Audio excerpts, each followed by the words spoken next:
बोलो जयकारा बोल मेरे श्री गुरु महाराज की जय।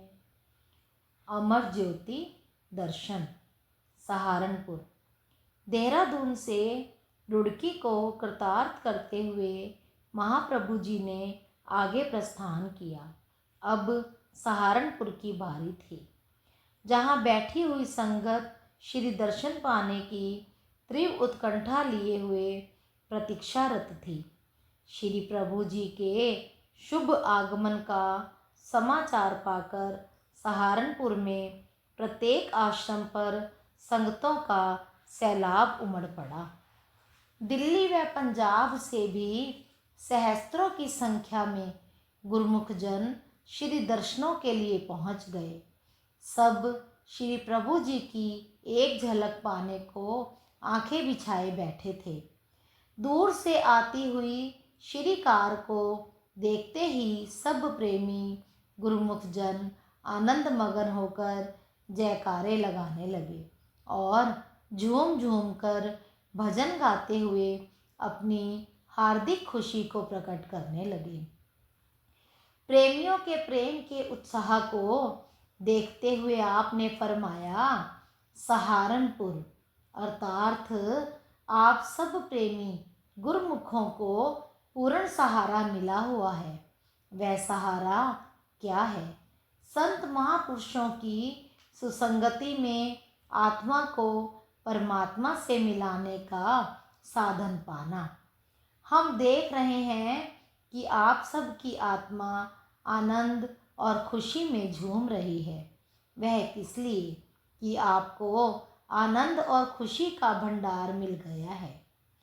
सतगुरु ही इस आत्मिक आनंद को प्रदान करते हैं और आज आपके प्रेम में आपके समक्ष खींचे चले आए हैं। यही भक्ति है, यही गुरुमुखों का जीवन है। भक्ति को कमाना ही सच्चा जीवन कमाना है। इस प्रकार सहारनपुर की समस्त संगत को अपने पावन श्री दर्शनों और शुभ आशीर्वादों का सहारा प्रदान कर भक्ति की अनमोल संपदा से उनके दामन भरपूर कर दिए। जब महाप्रभु जी वहाँ से प्रस्थान करने लगे तो प्रेम रस में डूबी संगत के धैर्य का बांध टूट गया। सब ने श्रीकार को घेर लिया। मार्ग अवरुद्ध हो गया। प्रेमी जन रोके से भी ना रुकते थे। उन्हें भक्ति के नियमों की पालना करने का सुखद संदेश देकर आपने वहाँ से काशीपुर की ओर प्रस्थान किया। काशीपुर में नए आश्रम का निर्माण हो चुका था।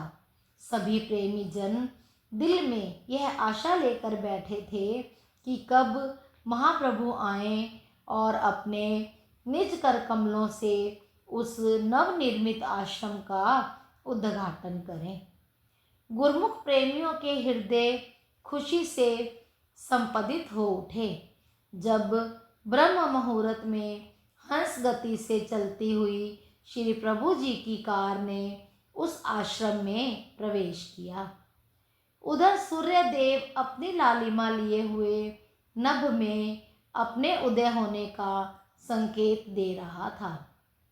इधर उसी प्रभात वेला में भक्ति और ज्ञान का दिव्य आलोक फैलाने महाप्रभु जी ने काशीपुर की धरा के भाग्य जगा दिए।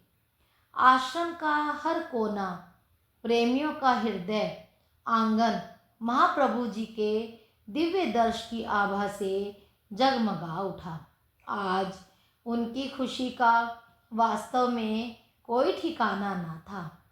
सब एक दूसरे को बधाइयाँ देते हुए प्रफुल्लित हो रहे थे और अपनी सुध बुध भुलाकर श्री दर्शनों का अलभ्य लाभ प्राप्त करने लगे।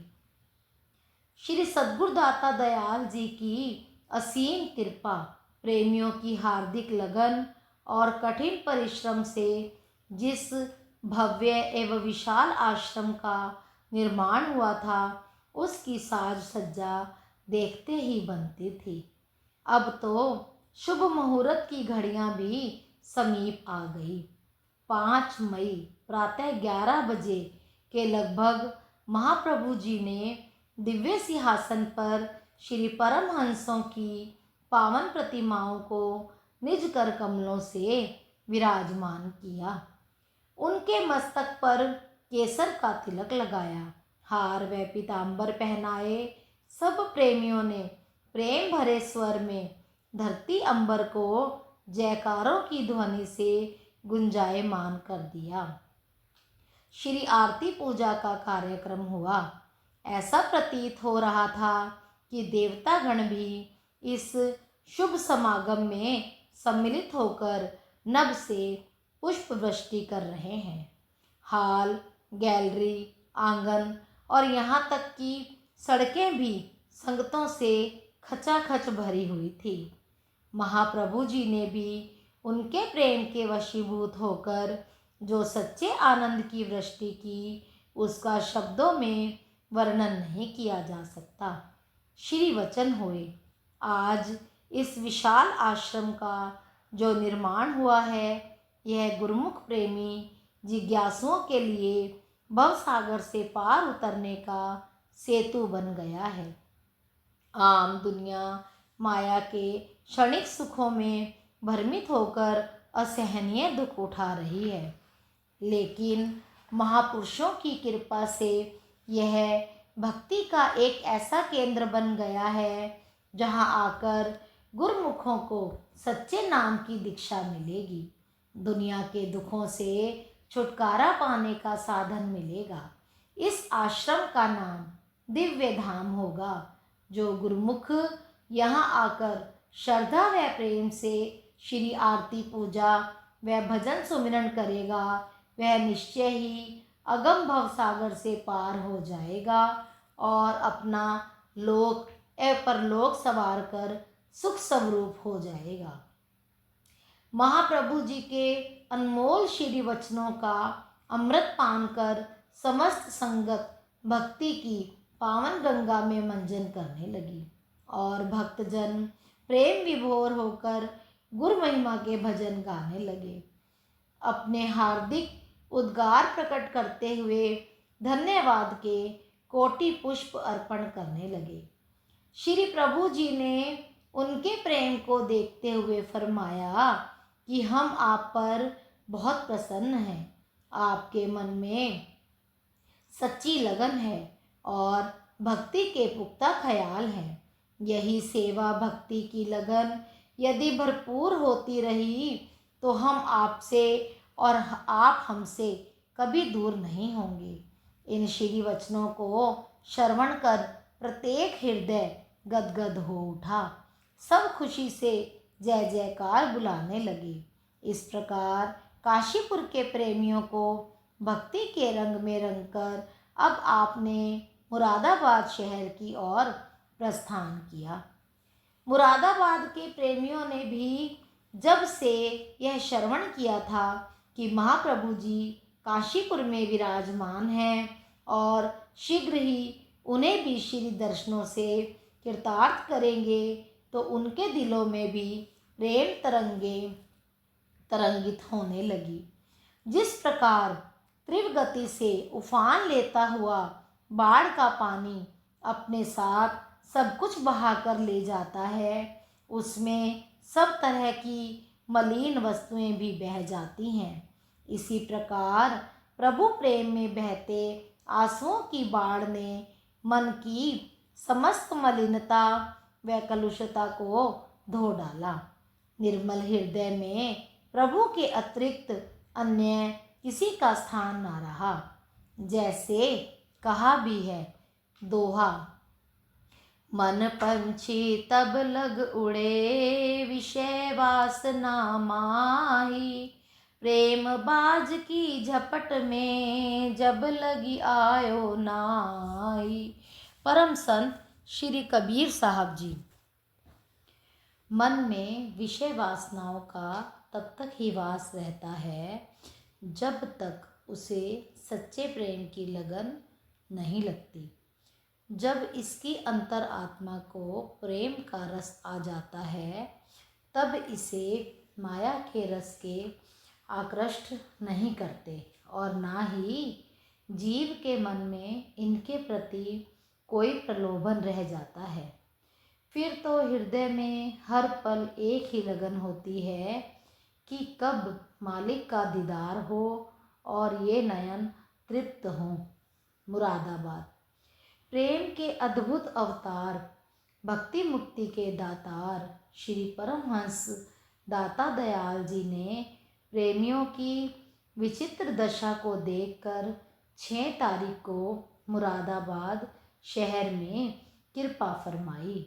श्री प्रभु जी की दिव्य छवि निरख कर प्रेमियों के मन में उल्लास भर गया और वे खुशी से झुमझुमाते हुए श्री प्रभु जी के स्वागतार्थ अभिनंदन के भजन गाने लगे। सतगुरु की जिस पर अनुकंपा हो वही उनके श्री दर्शनों का रसपान कर सकता है। जीव की अपनी बुद्धि व चतुराई हरगिज काम नहीं आती। महापुरुषों की दया दृष्टि से ही जीव की भाग्य रेखा बदलती है। आज महाप्रभु जी ने मुरादाबाद के भक्तों की श्री दर्शन पाने की मुराद को पूर्ण करने हेतु सागर सराय मोहल्ले में निर्मित आश्रम में कृपा फरमाई। सब और बहार ही बहार छा गई। महाप्रभु जी की श्री मौज अनुसार बाई परम देवानंद जी एवं महात्मा धर्म प्रेमानंद जी ने आश्रम से दूर खुले स्थान पर एक पंडाल का आयोजन किया। रात के समय बड़े पंडाल में श्री दर्शन खुले। भरपूर संख्या में संगतें श्री दर्शन लाभ प्राप्त करने हेतु वहाँ एकत्रित हो गई। श्री प्रभु जी ने उन्हें मानुष जन्म की दुर्लभता का बोध करवाते हुए अपने पावन वचनों में फरमाया, जीव को यह मानुष जन्म पिछले जन्मों के पुण्यों के फल स्वरूप प्राप्त हुआ है। जिस प्रकार नदी से पार उतरने के लिए नाव की आवश्यकता होती है, ऐसे ही भवसागर से पार उतरने के लिए शरीर ही एक जरिया है। श्री रामचरितमानस में भी वर्णन आता है। चौपाई। नर तन भव भरधी कहु बेरो, सनमुख मरुत अनुग्रह मेरो, करन धार सतगुरु दृढ़ नावा, दुर्लभ साज सुलभ कर पावा। भगवान राम निज मुख से फरमाते हैं कि यह मनुष्य का शरीर भवसागर से तरने के लिए जहाज है। मेरी कृपा ही अनुकूल वायु है। सतगुरु इस मजबूत जहाज के कर्णधार माझी हैं। इस प्रकार दुर्लभ और कठिनता से मिलने वाले साधन जीव को सुलभता से प्राप्त हो गए हैं। यह दुर्लभ तन इसे मालिक की कृपा से ही मिला है। मालिक की कृपा से ही इसे पूर्ण सत्पुरुषों की संगति का सहयोग प्राप्त हुआ है। महापुरुष ही भवसागर से पार उतारने वाले बेड़े के माझी हैं। जो इस बेड़े पर सवार हो जाता है वह निश्चय ही माया की दलदल से निकलकर सुख रूप बन जाता है। गुरुमुखों का यह कर्तव्य है कि इस दुर्लभ मानुष तन को पाकर महापुरुषों ने जो भक्ति के साधन नियम बना दिए हैं, उन पर पूर्णता अमल करके अपने इस जीवन से भरपूर लाभ उठाकर लोक परलोक दोनों सवार लें।